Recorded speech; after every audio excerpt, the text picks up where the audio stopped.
was the kicking question. Can still you have address that?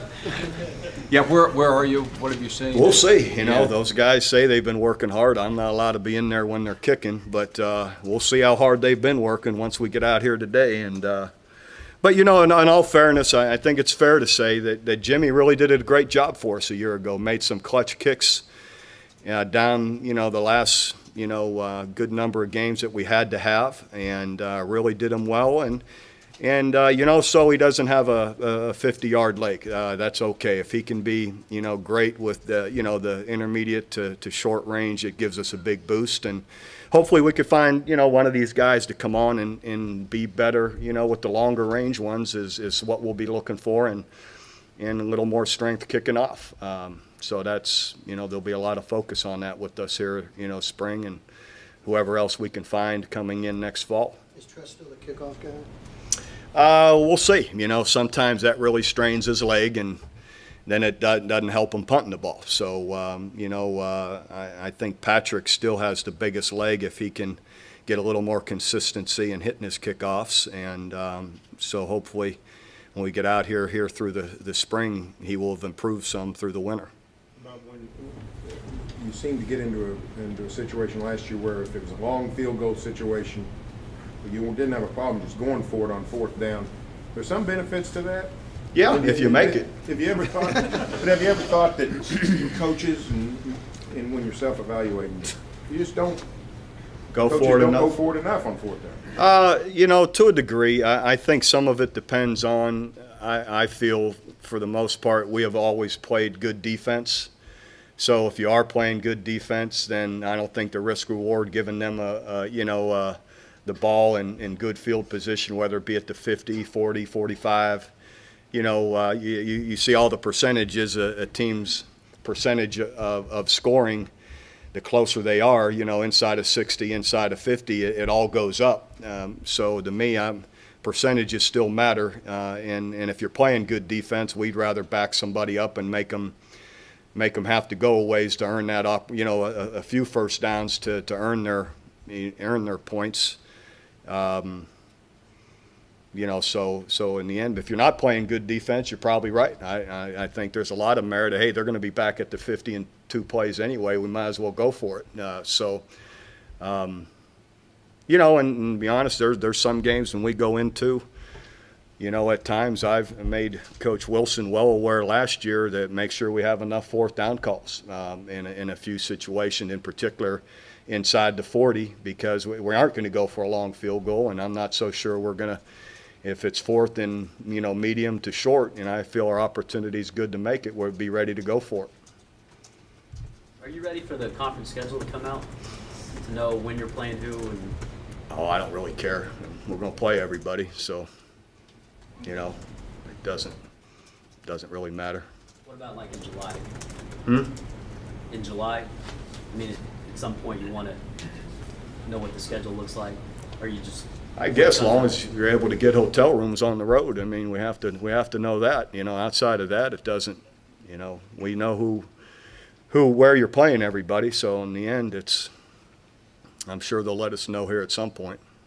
Bob, can you talk about any changes that Josh Heupel may bring? You've got some backs. You have several backs there that may do well in different types of offenses.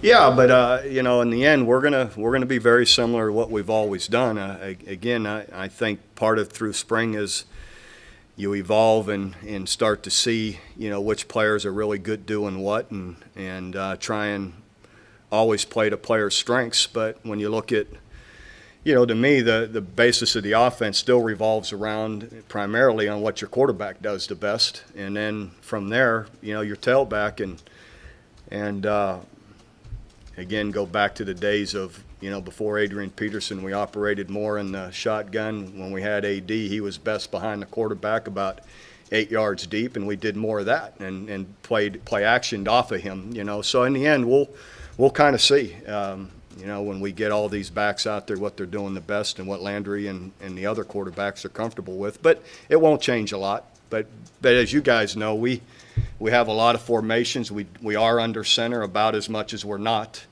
So at the end of the day, you know, who's in there and what's what seems to fit them the best is what we'll play to. You know, we have a lot of variety there to go to, is I guess what I'm saying, and we'll see how much of what we like the best. No great reason to think you're gonna scrap the fullback anytime soon. Heck no, he's one of the best players on our team, and so you know, I'd like to see us even enhance more of with Trey. He's such a good athlete, you know, of using him more even at, you know, H-back or tight end, just to keep him on the field because he's that type of player.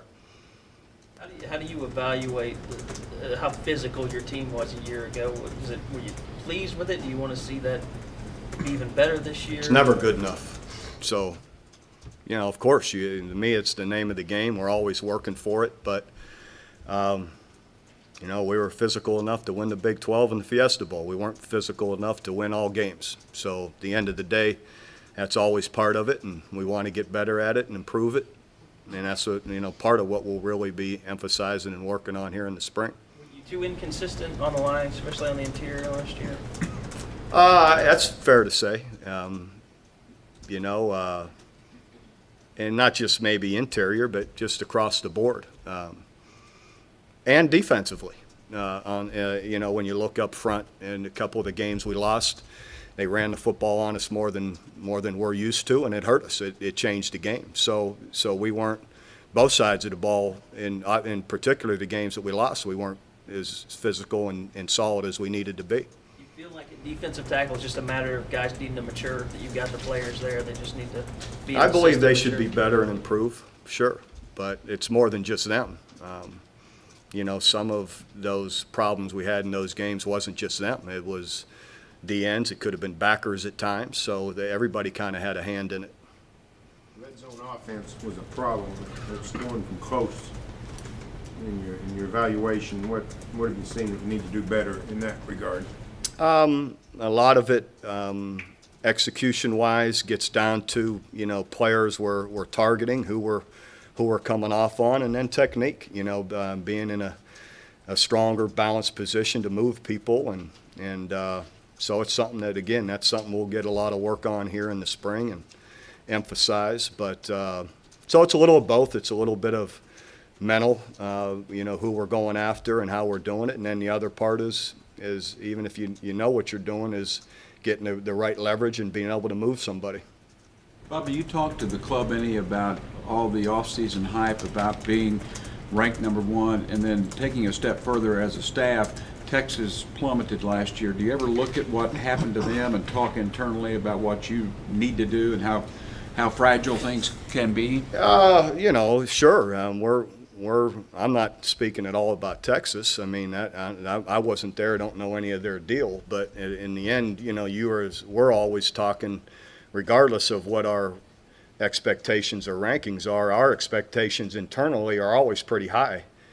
And our whole focus then in talking to them is, what are we going to do about it? How do we go about earning this, you know? And that's what we did in the winter, and I felt great about the way we came out of that. Now it's, you know, the second part of, you know, of the whole year process is spring ball. How are we going to, you know, change and develop as a team and what we do on the field? So we talk a lot to our guys about earning what you get, and so hopefully they've had that kind of attitude. So we'll see, you know, as we move forward.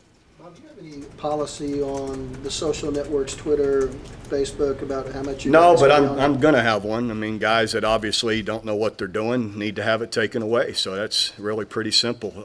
It's some of the foolish and, you know, just really foolish things that you know that they're throwing at me, that so and so had this on the Twitter, is just, it's hard to believe, you know, that they don't get it. You know, they still think they're at East Handkerchief High School where no one cares, and that's not the case. So obviously ones that don't know what they're doing will have to, you know, we'll have a policy and take it away. You can reply on those. Do you ever reply to your players on Twitter? I still don't know anything about it, so I reply to them on the phone or in person. Was there one in particular that has you? I'm not going there. That's not to bring up foolish things again. That's no sense in talking about ignorant words and poor choices. Bob, there's been a lot of stuff over the last month about scouting services and third parties and things. How concerned are you about the third party aspect of people being involved in young kids? Yeah, it's unfortunate. It's really going down the wrong path. Hopefully we can get a hold of it before it's too late. Each year it increases. I think in the other years we all thought, oh, it's not that bad, no big deal, but it gets more and more of a big deal. And unfortunately there's a lot of people that are influencing and profiting from these young guys' choices and don't always have their best interest at heart. So again, hopefully we can get our arms around it and corral it. I know. It's everybody's choice. We haven't been, part of that. We pretty much, when a lot of that's going on, we're usually out of it. So that's we don't generally have much of a chance if that's the case, because we don't generally have played that game. We prefer to talk to parents, guardians, and their head coaches and assistant coaches.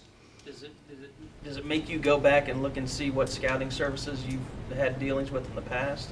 I think we've pretty much have had the same. We've had the same ones. Through the years. I don't know that we've had any particular ones that all of a sudden have come up. Who are your holder candidates? The guys going to fill. Oh, geez. We'll see. Nico Simon is a guy that did it a lot last year, so we'll start with him and then kind of go from there. Blake or Drew or you? I don't think Blake or Drew have done it. I'm not sure about Kendall just yet, but we'll check all the other, the receivers. We always, all right, who's all done this, and then we get a bunch of snaps every day. I know Nico is really good at it, so. A little bit, or is that irrelevant? I don't know. Our fakes haven't been so good lately, so whether they throw it or not, sometimes a receiver can run it a little bit better. Throws have been okay. Yeah, that's true. Good. That guy made a good play at A&M. You got it. Well, that's not true. It went right through his hands. That's right. So. Bob, you have any? Well, it was the bowl game where the guy made a heck. That's what I was thinking. The guy made a heck of a defensive play. I thought we had that one. Do you have any suggestions for Joe C. for you basketball coaches? No, I've got, Joe. I'm sure, and will be thorough, and as he keeps saying, get the right guy that fits in the right way. So. Joe's great at what he does, so I'm sure he'll do a great job researching it and getting the right guy. Not that you advocate one side or the other, but what are your thoughts on what's going on in the NFL right now? Especially since you keep sending so many guys there.